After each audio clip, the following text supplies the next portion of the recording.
Bonsoir à toutes et à tous. À la une de ce journal, l'adresse du chef de l'État Félix-Antoine Tshisekedi, une allocution radio-télévisée à suivre dans un instant dans ce journal. L'actualité, c'est aussi la journée mondiale de la liberté de la presse et ces statistiques des Reporters sans frontières qui inquiètent. 40% de 180 pays en étude affichent une situation difficile, voire très préoccupante en matière de liberté de la presse. La journée mondiale de la presse sous fond des questions sur de quoi sera fait la presse de demain, à suivre également dans ce journal. Elles ont écrit l'histoire, d'autres l'ont fait jusqu'à impulser une révolution dans un domaine précis de la vie nationale, des figures femmes en politique, dans l'écriture et autres, récompensées par les prix Congo féminin, initiative de la première dame Denise Nyakero Tshisekedi. On y revient également dans un instant. Bienvenue à tous, je le disais tout à l'heure, c'est la grande information de la soirée, la locution radio-télévisée annoncée du chef de l'État Félix-Antoine Tshisekedi. Nous vous convions de suivre.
Congolaises et Congolais, mes chers compatriotes, notre pays, la République démocratique du Congo, est meurtri depuis plus de 2 décennies par une insécurité persistante dans sa partie Est.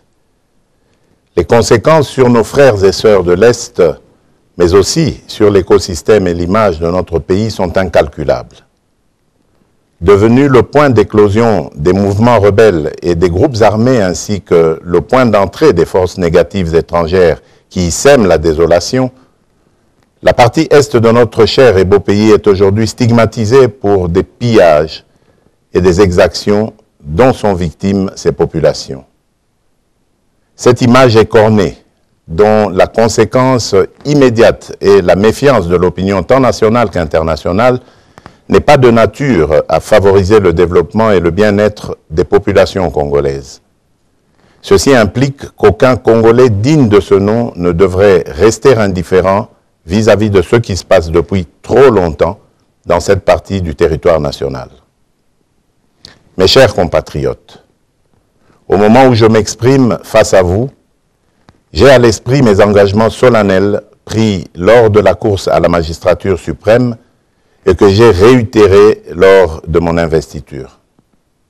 L'un de ces engagements fermes était de déployer toute mon énergie et de faire tout ce qui est en mon pouvoir pour mener une lutte acharnée contre l'insécurité qui sévit à l'est du pays, jusqu'à l'éradication complète des forces négatives qui y ont élu domicile ou en ont fait leur base arrière. Pour cela, je salue la bravoure de nos vaillantes forces armées qui se battent jour et nuit pour nous assurer l'intégrité de notre territoire national et protéger nos populations contre les attaques de ces forces négatives. En outre, je réaffirme ce jour, en ma qualité de chef de l'État, garant de la nation et commandant suprême des forces armées, ma décision que j'annonçais il y a quelques jours d'aborder de la manière la plus efficace qui soit ce problème de terrorisme, de violence, bref, d'insécurité à l'est du pays.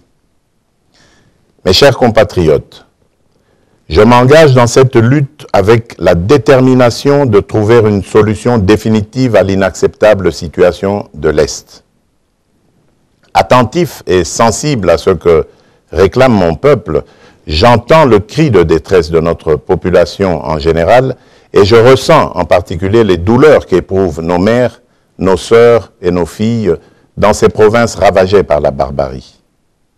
En effet, depuis ma tournée à l'est du pays lors de la dernière campagne électorale jusqu'aux récentes consultations nationales, j'ai mesuré les attentes de la nation tout entière pour que soient définitivement mises hors d'état de nuire toutes ces forces négatives d'où qu'elles viennent et que ce soit enfin rétabli la paix durable à l'est du pays.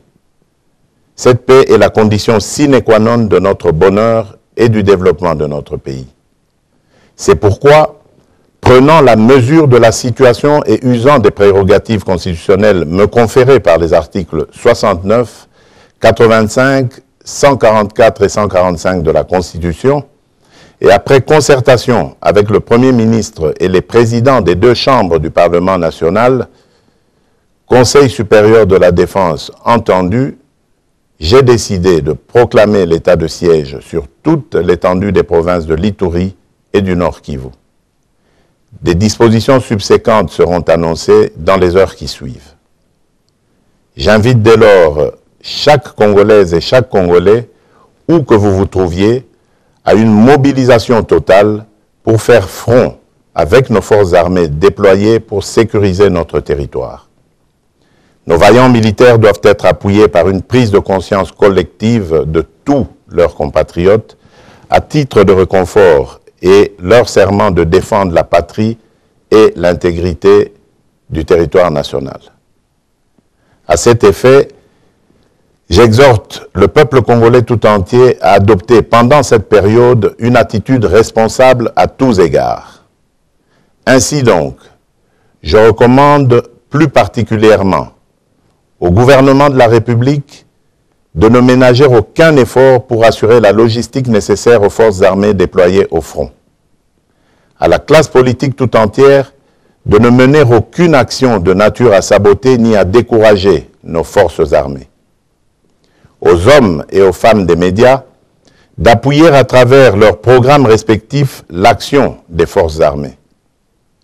Aux populations locales de coopérer étroitement avec les autorités militaires déployées en dénonçant les ennemis du peuple et toute complicité à quelque niveau que ce soit.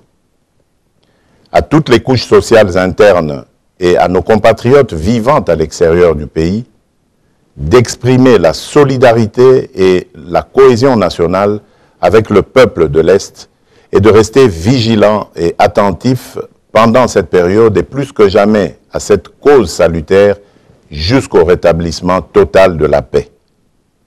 À la société civile de se mobiliser derrière nos forces armées et enfin aux servantes et serviteurs de Dieu de prier pour la nation et pour nos forces armées au front. Que Dieu bénisse la République démocratique du Congo. Je vous remercie.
Dans un autre chapitre, le barrage de la Renaissance, pomme des discordes entre l'Égypte, le Soudan et l'Éthiopie.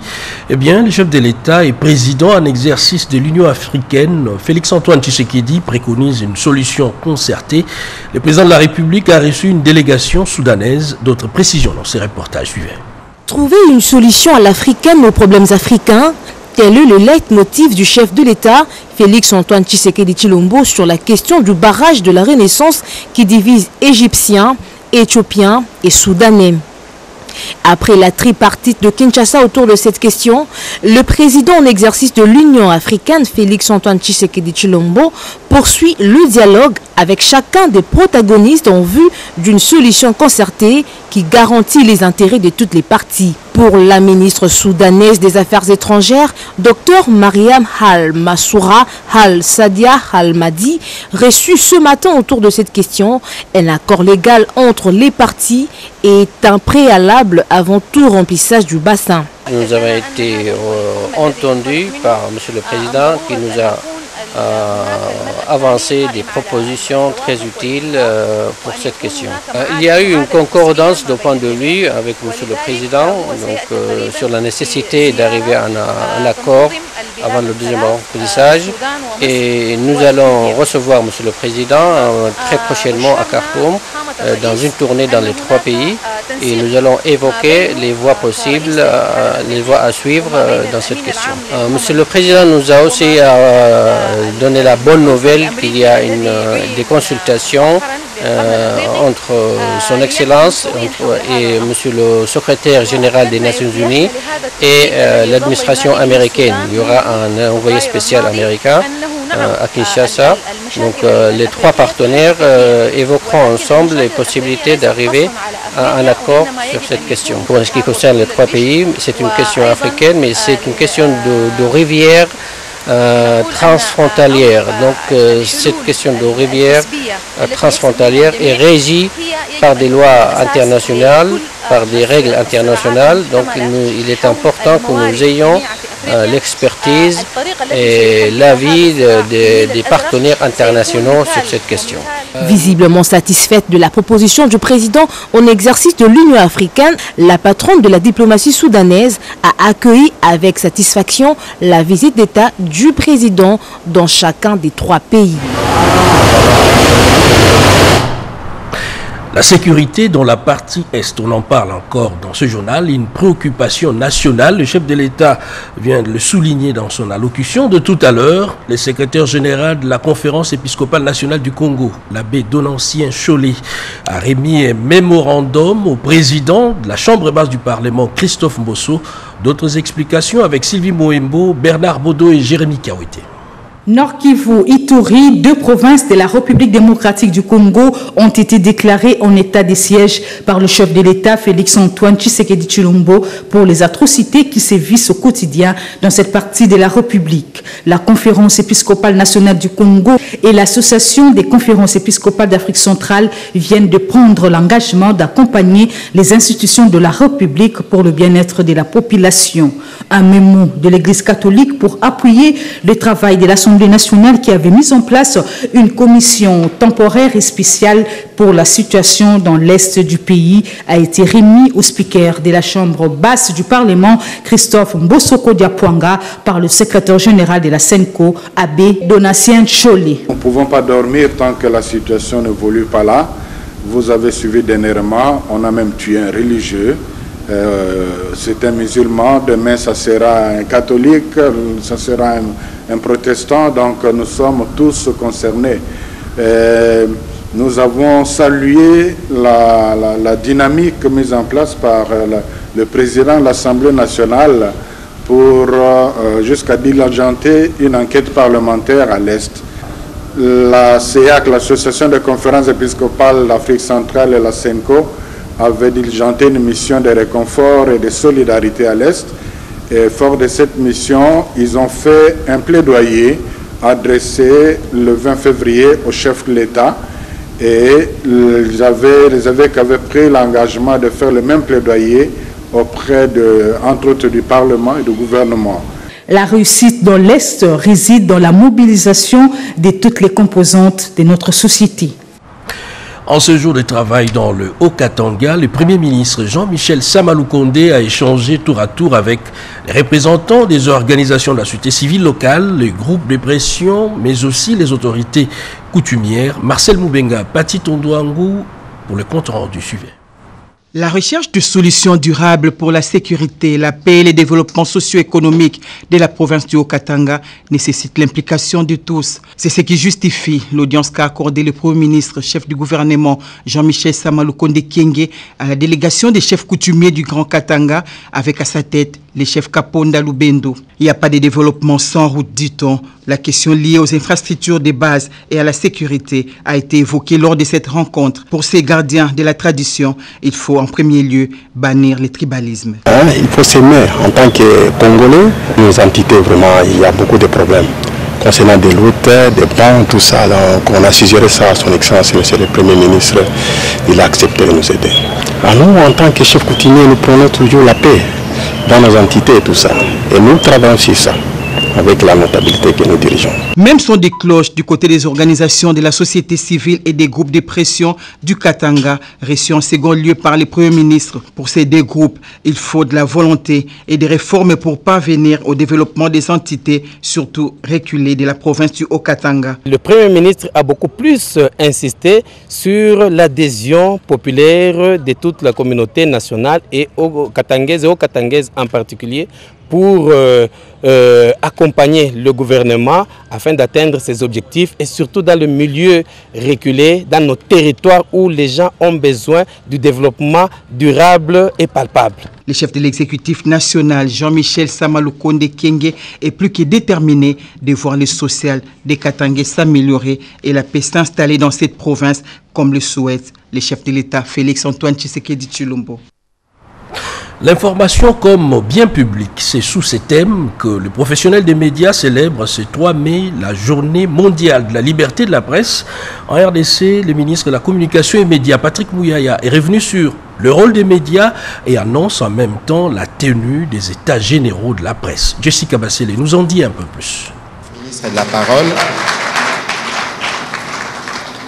Mais je suis surtout le ministre de l'écoute. Ce sont là le propos tenu par le ministre de la Communication et Médias, porte-parole du gouvernement, lors de son speech à l'occasion de la Journée internationale de la liberté de la presse, célébrée ce 3 mai sous le thème « L'information comme bien public ». Quand nous grandissions, j'espère que c'est toujours le cas, le journaliste, on disait toujours « Monsieur le journaliste » avant. Ça veut dire que la société nous a toujours donné cette marque de respect parce que c'est grâce aux journalistes que l'on sait ce qui se passe autour de nous, que l'on sait ce qui se passe autour de la communauté. Patrick Mouyaya Katembwe, qui a exhorté les chevaliers de la plume au professionnalisme dans l'exercice de leur métier, mais aussi à dénoncer l'infiltration de moutons noirs dans la presse qui ternissent l'image de ces métiers nobles de médias. Certains qui sont à la base de certains dérapages n'ont pas été formés pour exercer les métiers qui est le nôtre. Au sujet de la dépénalisation des délits de presse, le ministre de la Communication et Médias a annoncé qui suit. La dépénalisation des délits de presse est un objectif commun. Nous devons faire ce chemin ensemble dans la sincérité et la responsabilité. En ce qui concerne les différentes arrestations de journalistes, le porte-parole du gouvernement martèle. Chaque fois que vous arrêtez un journaliste, même si vous avez des bonnes raisons, c'est comme s'il y avait un crash d'avion quelque part. Lorsqu'il y a un crash d'avion dans le monde entier est au courant. Et lorsque vous arrêtez un journaliste, même si vous avez des bonnes raisons, le monde entier est au courant et ça dépeint sur l'image du pays. Je ferai de mon mieux pour que ces choses-là ne se reproduisent plus ou se réduisent davantage. Patrick Mouyaya Katembwe a déclaré que le gouvernement Samaloukonde a la ferme volonté, à travers le ministère de la Communication et Médias, de changer le narratif et la manière de raconter le Congo. C'est à travers le média que se façonne l'image d'un pays. Bien avant le mot du ministre, le président de l'UNPC, le secrétaire général de GED, ainsi que la représentante de l'Internews ont tour à tour brossé l'état des lieux au sujet de la liberté de la presse en République démocratique du Congo.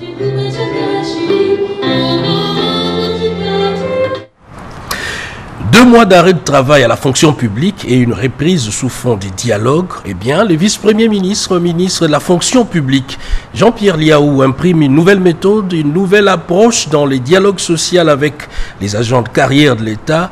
La grève a été levée et tout est rentré dans l'ordre au sein de l'administration publique. Images et commentaires. Ils ont observé 2 mois d'arrêt de travail, entraînant ainsi un impact visible dans le fonctionnement de l'administration publique. Cadres et agents de l'administration publique ont regagné leur bureau, mettant ainsi fin à un mouvement de grève qui n'a que trop duré. Une levée de grève qui intervient après un échange fructueux entre le vice-premier ministre, ministre de la fonction publique Jean-Pierre Liaou et ses agents et cadres de la fonction publique. Jean-Pierre Liaou a reçu comme mission matérialiser l'action du chef de l'État, Félix-Antoine Tshisekedi, dans ces domaines. Une nouvelle approche pour résoudre graduellement, avec promptitude, les problèmes à la base de la grogne sociale. Ce qui était important pour moi, c'était de venir vous entendre pour savoir pourquoi vous êtes dehors, pourquoi vous grèvez. Et j'ai obtenu les éléments que j'avais voulu obtenir. Pour atteindre cet objectif qui est l'amélioration des conditions sociales, les agents des carrières de l'État sont appelés à bannir les antivaleurs. Les personnels de l'administration publique saluent ainsi l'initiative du patron de la fonction publique d'instaurer les dialogues sociaux comme mode de gestion. Certaines ont immortalisé la pensée à travers les écrits, d'autres la chanson et d'autres encore dans la politique. Le prix Congo féminin a été remis à titre posthume à l'artiste Pongolove ainsi qu'à l'écrivaine Tolande Mouya. D'autres précisions dans ces reportages de Naïcha qui a la suivi. Son corps noir dégouline de rayons, ses mains agrippent le lambeau, souvenir du wax. Visage très peu connu du grand public congolais, Madame Elisabeth Tolande Mouya s'est pourtant démarquée dans ce que l'art offre de plus beau, la poésie. Poète et auteur à succès, cette plume congolaise compte dans son actif plusieurs prix, notamment le premier prix de poésie Mobutu dans les années 70. Après tant d'années de silence, elle revient au devant de la scène grâce à Congo Féminin, une initiative de la première dame qui honore les brillantes femmes de différents domaines. Cette visite de Denise Nyakiru Tshisekedi à son domicile est sans nul doute une renaissance pour cette passionnée des mots. Pendant près d'1 heure, la poétesse a offert à son hôte un voyage dans l'univers des rimes. Une évasion que la First Lady savoure avec admiration. Congo féminin, c'est aussi et beaucoup plus sortir de l'anonymat, celles qui ont marqué par leur savoir-faire l'histoire du géant Congo. Mais une émotion incroyable parce que c'est la première fois vraiment que les femmes de l'aide sont honorées de cette manière-là. Que la première dame pense à honorer une femme de la pensée. En ce jour, c'est une émotion réelle et une gratitude immense.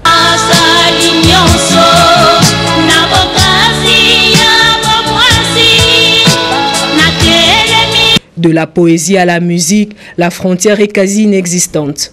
Congo féminin s'est invité chez Pongolando, affectueusement dit Pongolove, ce grand nom de la musique congolaise féminine qui, prestation après prestation, a forgé sa réputation et assumé son statut. Son handicap n'a jamais été un frein et son courage a fait d'elle une icône de l'émancipation de la femme en Afrique. Denise Nyakiru Tshisekedi a d'une manière particulière rendu hommage à cette reine de la rumba. Sa musique demeure un bel héritage, aussi bien pour les siens que pour toute la nation congolaise. L'arbitrage, c'est en fait ce qu'il faut pour taire les différends, surtout quand il s'agit des cas de figure des hommes d'affaires. La ministre d'État en charge de la justice, Rose Mutombo, a lancé ce lundi les travaux de 2 sessions de formation à l'arbitrage. Betty Amanikunda. Au cœur des 2 sessions de formation à l'arbitrage, à l'initiative du Centre national d'arbitrage, des conciliations et des médiations Sénacom, dans un partenariat conclu avec l'ICR Facility, l'Union européenne, la Commission nationale OADA RDC, la GIZ et la FEC, l'arbitrage. Un rôle indéniable dans le monde des affaires.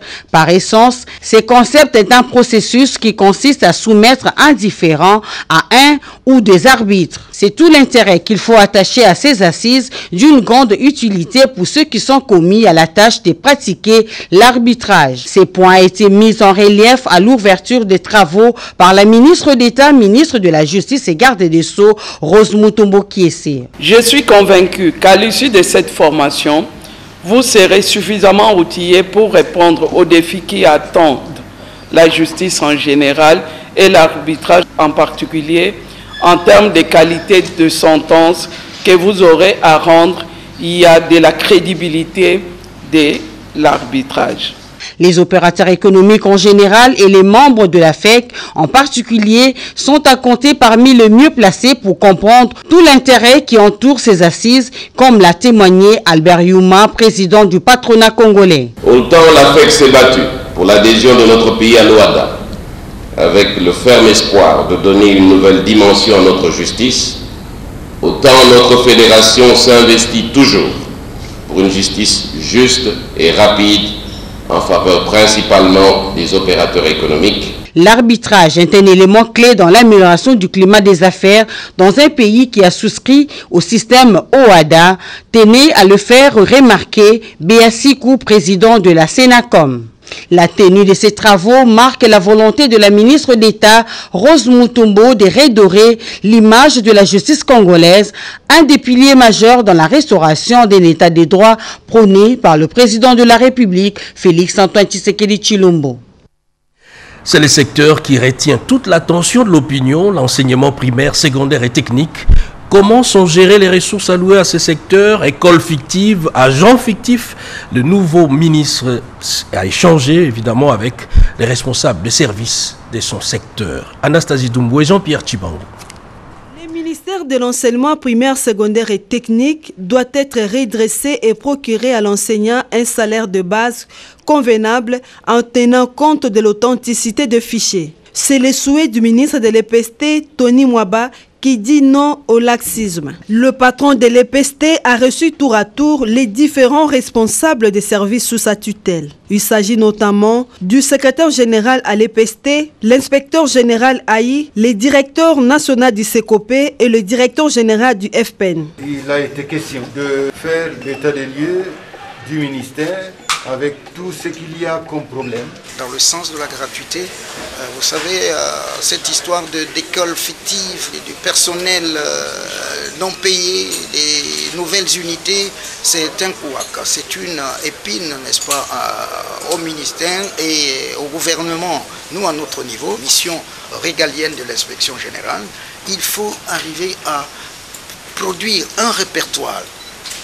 Deux écoles opérationnelles, nous appelons écoles opérationnelles, celles qui fonctionnent et celles qui fonctionnent selon les normes.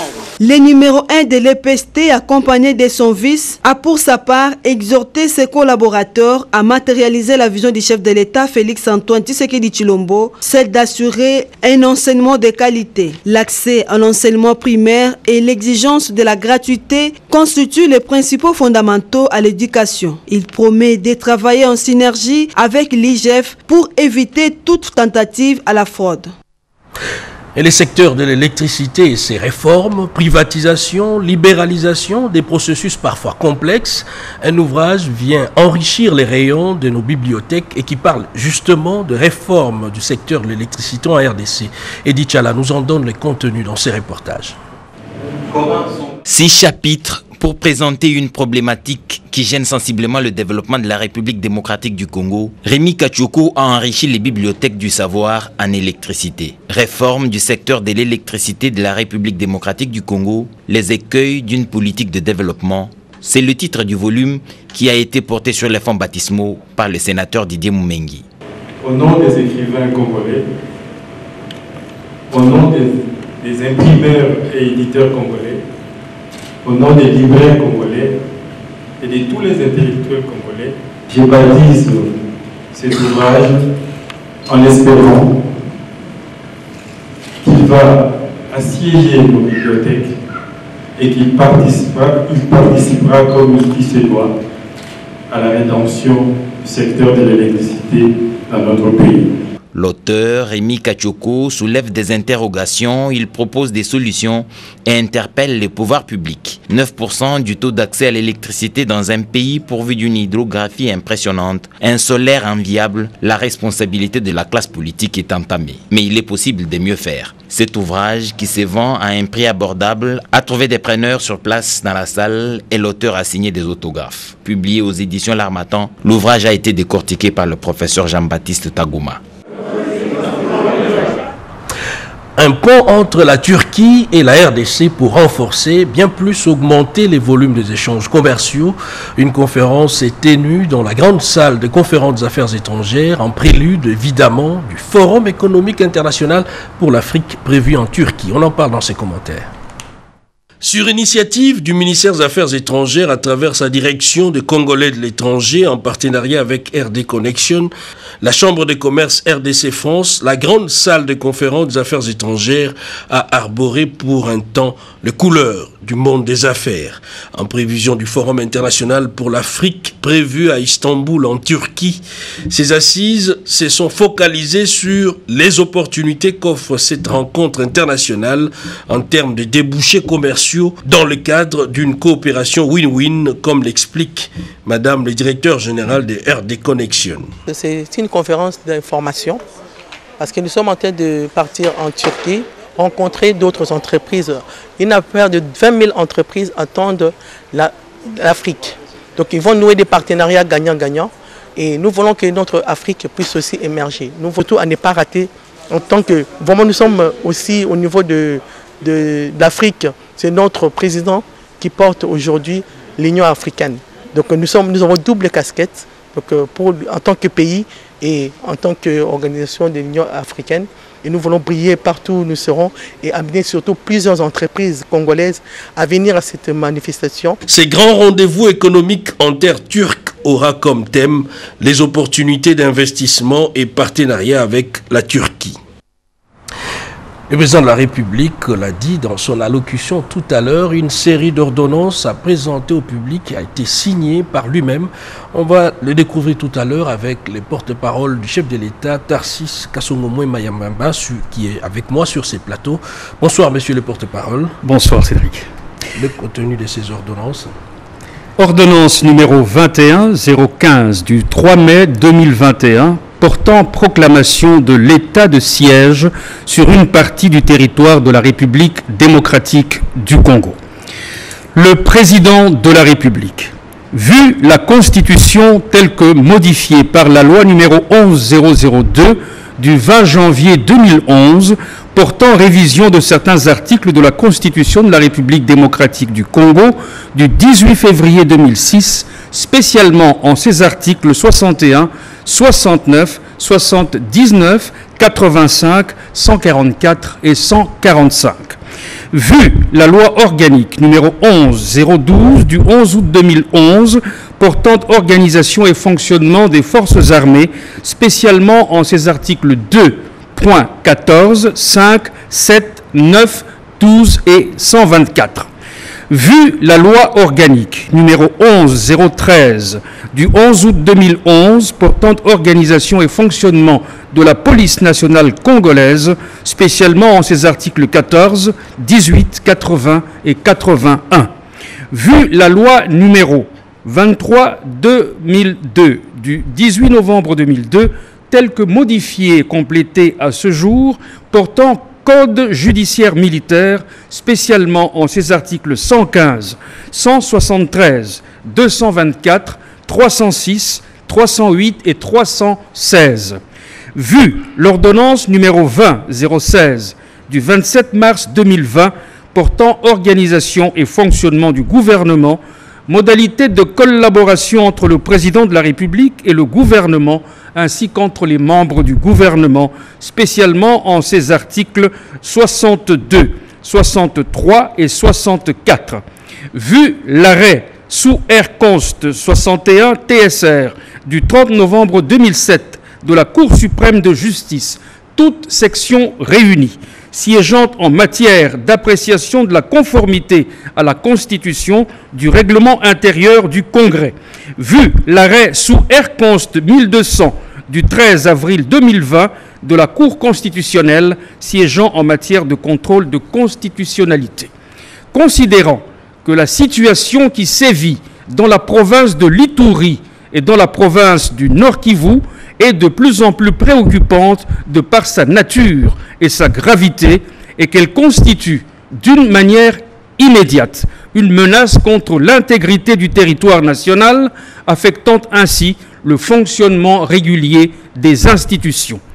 Considérant les conséquences néfastes de la crise sécuritaire provoquée par ce cycle récurrent de violence qui impose la prise de mesures exceptionnelles en vue d'endiguer ces menaces graves et de sécuriser les populations et leurs biens. Vu la nécessité et l'urgence, après concertation avec le Premier ministre et les présidents des deux chambres du Parlement, le Conseil supérieur de la défense entendu ordonne. Article 1er. L'état de siège est proclamé sur toute l'étendue de la province de l'Ituri et de la province du Nord-Kivu pour une durée de 30 jours à dater du jeudi 6 mai 2021. Article 2. Pour faire face à la situation pendant l'état de siège, les autorités civiles des gouvernements provinciaux de l'Ituri et du Nord-Kivu, celles des entités territoriales décentralisées et déconcentrées des dites provinces, seront remplacées par les officiers des forces armées de la République démocratique du Congo et ou de la police nationale congolaise désignée à cet effet. Article 3. L'action des juridictions civiles sera substituée par celle des juridictions militaires. Article 4. Pendant cette période, en aucun cas, il ne sera dérogé aux droits et principes fondamentaux ci-après. 1. Le droit à la vie. 2. L'interdiction de la torture et des peines ou traitements cruels, inhumains ou dégradants. 3. L'interdiction de l'esclavage et de la servitude. 4. Le principe de la légalité des infractions et des peines. 5. Les droits de la défense et le droit de recours. 6. L'interdiction de l'emprisonnement pour dette. 7. La liberté de pensée, de conscience et de religion. Pendant la période de l'état de siège, les immunités et autres privilèges de poursuite ne sont pas d'application. Article 5.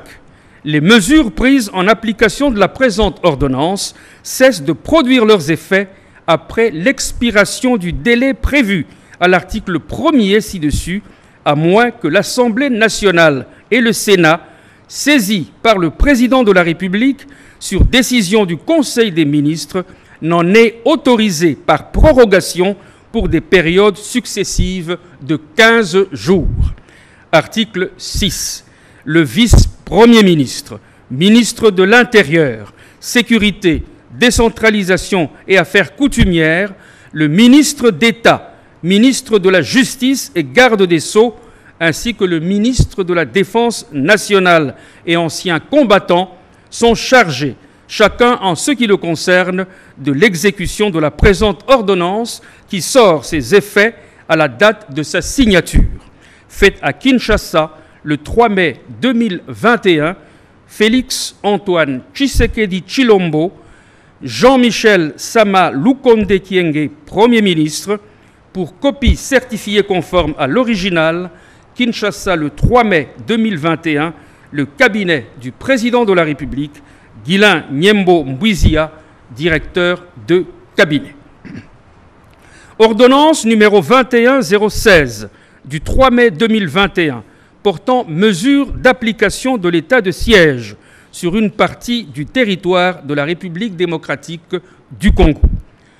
Le président de la République, vu la Constitution telle que modifiée par la loi numéro 11002 du 20 janvier 2011, portant révision de certains articles de la Constitution de la République démocratique du Congo du 18 février 2006, spécialement en ses articles 61, 69, 79, 85, 144 et 145. Vu la loi organique numéro 11012 du 11 août 2011 portant organisation et fonctionnement des forces armées, spécialement en ses articles 2.14, 5, 7, 9, 12 et 124. Vu la loi organique numéro 11013 du 11 août 2011 portant organisation et fonctionnement de la police nationale congolaise, spécialement en ses articles 14, 18, 80 et 81. Vu la loi numéro 23/2002 du 18 novembre 2002, telle que modifiée et complétée à ce jour, portant code judiciaire militaire, spécialement en ses articles 115, 173, 224, 306, 308 et 316.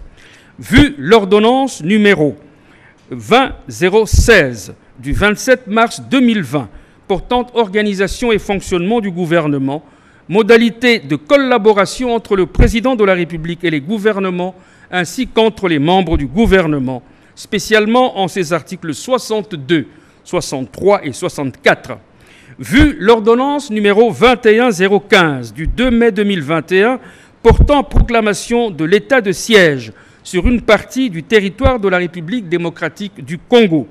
Vu l'arrêt sous R-Const 61 TSR du 30 novembre 2007 de la Cour suprême de justice, toutes sections réunies siégeant en matière d'appréciation de la conformité à la Constitution du règlement intérieur du Congrès.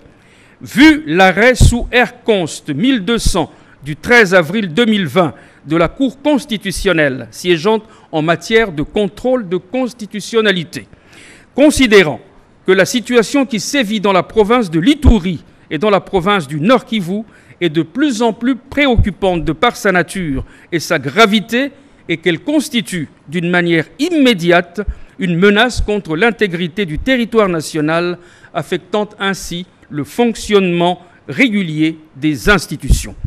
Considérant les conséquences néfastes de la crise sécuritaire provoquée par ce cycle récurrent de violence qui impose la prise de mesures exceptionnelles en vue d'endiguer ces menaces graves et de sécuriser les populations et leurs biens. Vu la nécessité et l'urgence, le Conseil des ministres entendu ordonne. Article 1er. Pendant l'état de siège et en application des dispositions de l'ordonnance numéro 21015 du 3 mai 2021, les gouvernements provinciaux de l'Ituri et du Nord Kivu sont composés respectivement d'un gouverneur militaire et d'un vice-gouverneur policier. Le gouverneur, le vice-gouverneur et les autres autorités des entités territoriales décentralisées et déconcentrées de ces provinces sont nommés et, le cas échéant, relevés de leurs fonctions par ordonnance du président de la République sur proposition du gouvernement, le Conseil supérieur de la défense entendu.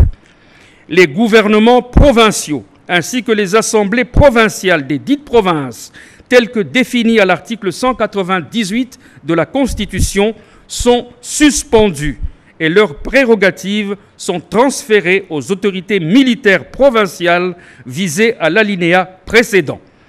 Toutefois, les membres des gouvernements provinciaux et assemblées provinciales suspendues continuent à jouir de leurs avantages sociaux. Article 2. Les autorités des provinces appliquent les lois et règlements de la République pour faire face à la situation et assurent le bien-être collectif aux populations de leur province.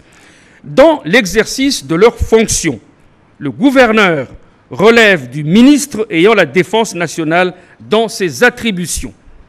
Les autorités provinciales disposent de l'administration publique de la province, de la police nationale congolaise et de tous les services nationaux en province. Le cabinet du gouverneur de province est composé de 5 collaborateurs nommés et, le cas échéant, relevés de leurs fonctions par arrêté du gouverneur de province. Article 3. Les fonctions du gouverneur, du vice-gouverneur et des autres autorités des entités territoriales décentralisées et déconcentrées prennent fin à l'expiration du délai prévu pour l'état de siège, sauf en cas de prorogation conformément à la Constitution. Toutefois, il peut être mis fin aux fonctions du gouverneur et vice-gouverneur militaire par ordonnance du président de la République avant la fin de l'état de siège en cas de nécessité. Article 4. Dans l'accomplissement de leur mission, les autorités provinciales militaires sont investies des prérogatives exorbitantes de la légalité normale dans la limite du respect de la dignité humaine, du respect de la vie et de la propriété privée. Elles ont notamment le pouvoir de faire des perquisitions de jour et de nuit dans les domiciles, éloigner les repris de justice et les individus qui n'ont pas leur domicile dans les lieux soumis à l'état de siège, rechercher et ordonner la remise des armes et des munitions, interdire les publications et les réunions qu'elles jugent de nature à exciter ou à porter atteinte à l'ordre public, interdire la circulation des personnes ou des véhicules dans les lieux et heures qu'elles fixent, instituer par décision des zones de protection ou de sécurité où le séjour des personnes est réglementé, interdire le séjour dans toute ou partie de la province à toute personne cherchant à entraver de quelque manière que ce soit l'action du pouvoir public, interpeller toute personne impliquée dans les troubles de la paix et de l'ordre public et la déférer devant les juridictions militaires compétentes, prendre toute décision qu'elles jugent utile dans l'accomplissement de leur mission. Article 5. Pendant toute la durée de l'état de siège, le gouverneur militaire a la conduite des opérations. En outre, il a les pleins pouvoirs de gestion, de police et de maintien de l'ordre dans la province désignée. Il décide sur toutes les questions, sauf celles qui relèvent de la compétence des autorités nationales. Article 6. Pour toute la durée de l'état de siège, la compétence pénale des juridictions civiles est dévolue aux juridictions militaires. Article 7. La présente ordonnance sera soumise à la Cour constitutionnelle conformément à l'article 145 de la Constitution. Article 8.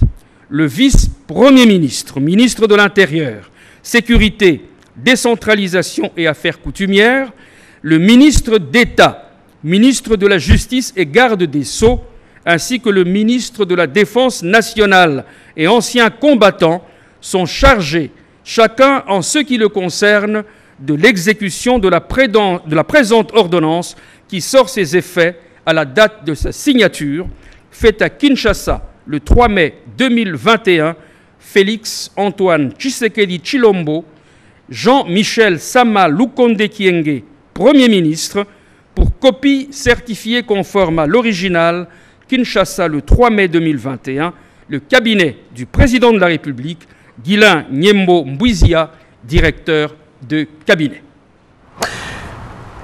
Et voilà autre chose. À présent, une réunion de prise de contact avec ses services. La ministre d'État, ministre de portefeuille Adel Kaïnda s'est entretenue par la suite avec le comité de gestion de la banque récemment fusionnée Equity Bank, Equity BCDC plutôt, qui compte apporter sa contribution dans les processus de l'inclusion financière. On en parle avec Sandra Nianguitabou.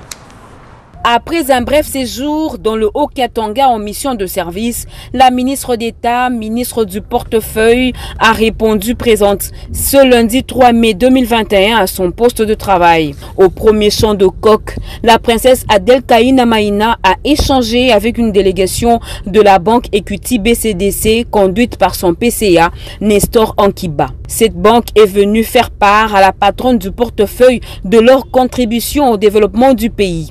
Equity Bank BCDC veut contribuer également à l'inclusion financière de la RDC jusqu'à 20%, a dit son directeur général Célestin Moukeba.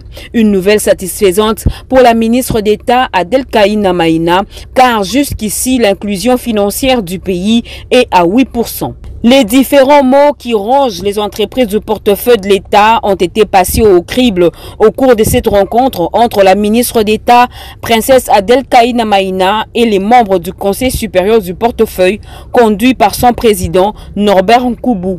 Ce dernier a rassuré sa tutelle de son engagement pour que des solutions durables soient trouvées à la grande satisfaction de tous. L'évaluation de la réforme des entreprises du portefeuille depuis 2008 était aussi à l'ordre du jour au ministère du portefeuille. La ministre d'État Adel Kaïna Maïna en a échangé avec les membres des différents services centraux de l'administration. Elle leur a prodigué des sages conseils pour faire progresser le ministère du portefeuille. Avec le secrétariat général de l'administration, la ministre d'État s'est adonnée au même exercice en prodiguant des sages conseils afin de redynamiser ce service. Un motif de satisfaction pour le secrétaire général Kapouaboua.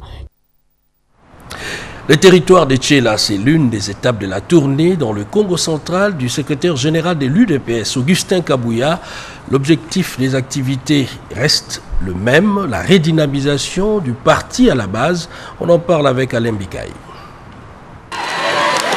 C'est sous une pluie battante que le secrétaire général de l'Union pour la démocratie et le progrès social, UDPS, a fait son entrée dans les territoires de Tchéla au Congo central. Malgré la pluie, la population de ces coins a tenu à réserver un accueil d'élégant au numéro 2 du parti présidentiel et à sa suite. En signe d'humilité, Augustin Kabouya a préféré céder les typos lui réservés à l'effigie du chef de l'État, Félix Antoine Tshisekedi. Touché par cette mobilisation, Augustin Kabouya a battu le pavé sous la pluie avec la base de son parti jusqu'au stade Joseph Kasavubu. Ici, le très emblématique secrétaire général a remercié l'assistance pour sa détermination, son courage et son attachement aux idéaux de l'UDPS et au chef de l'État Félix Antoine Tshisekedi. Dans son speech, Augustin Kabouya a commencé par transmettre les salutations de Félix Antoine Tshisekedi, président de la République, et de Jean-Marc Kabunda Kabound, président AI du parti, aux habitants de Tchéla. Ensuite, il a procédé à l'investiture du comité fédéral rural Congo central 1, comité dirigé par Grégoire Tounani. Comme partout ailleurs où les chefs de l'exécutif de l'UDPS est passé, la population de Tchéla a aussi exprimé ses doléances. C'est notamment la réhabilitation des routes Tchéla-Lukula, les routes secondaires et les sociales. Dans son échange avec l'assistance, l'envoyé de Félix Antoine Tshisekedi a déballé la vision du chef de l'État pour cette contrée. Séance tenante, Augustin Kabouya a pris l'engagement de mener les plaidoyers auprès du garant de la nation pour la reprise des travaux sur ces routes d'importance capitale.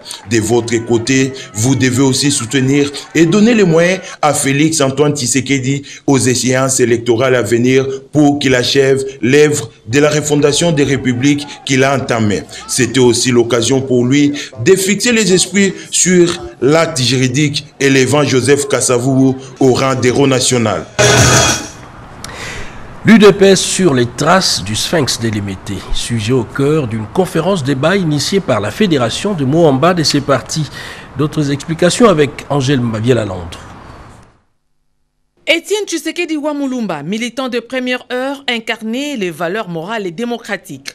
Les membres de l'UDPS se doivent d'être sur les traces de ces vaillants soldats en vue de la matérialisation de la vision du chef de l'État. Félix Antoine Tshisekedi Tshilombo n'est pas un magicien, mais avec l'apport de Congolais et pris du patriotisme, il peut faire de miracles. Les représentants du peuple, membres de l'UDPS, ont réuni les jeunes avenir de demain pour leur transmettre des valeurs cardinales de ce combattant de la liberté au cours d'une conférence débat qui a permis aux participants de favoriser la coopération avec les États et les associations ou organisations qui prônent la paix, la démocratie et la justice et le progrès. Tous les députés et sénateurs, ainsi que les ministres provinciaux membres de l'UDPS présents à cette cérémonie, ont appelé les membres de différentes cellules de base à promouvoir la cohésion et la discipline au sein de leur parti.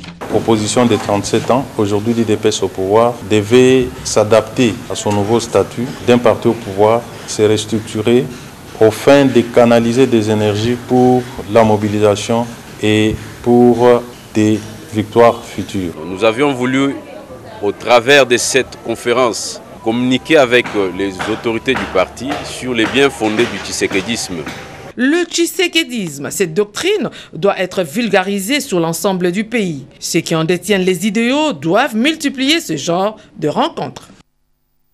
Et à l'ISIPAL, on parle d'un séminaire de renforcement des capacités des enseignants de cet alma mater. On en parle à travers ce commentaire de Serge Matasuvet.